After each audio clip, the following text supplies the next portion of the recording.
The overall goal of this procedure is to extract high-quality genomic DNA from whole saliva. This is accomplished by first lysing the cells to release the DNA. The second step of the procedure is to remove RNA and protein impurities. The third step is to precipitate the genomic DNA and remove any remaining contaminants or impurities. The final step is to rehydrate the genomic DNA for downstream applications, such as PCR and sequencing. Ultimately, spectrophotometry and amplification can show that the collected genomic DNA is of high quality.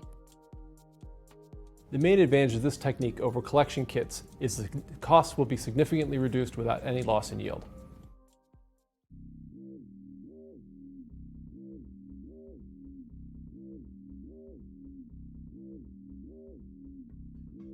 One half hour before collecting saliva, subjects should rinse out their mouths with water and then refrain from food or drink until the sample is taken.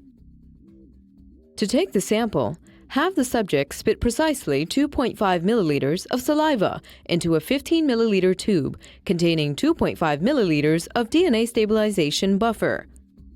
Do not touch the inside of the tube or the inside of the cap during this process. Cap the tube and homogenize the mixture with inversions, not shaking. Then, store the sample at room temperature for the short term or at 4 degrees Celsius for up to 3 months.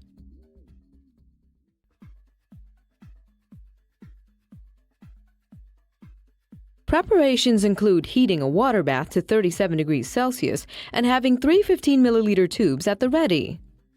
Begin by inverting the sample a few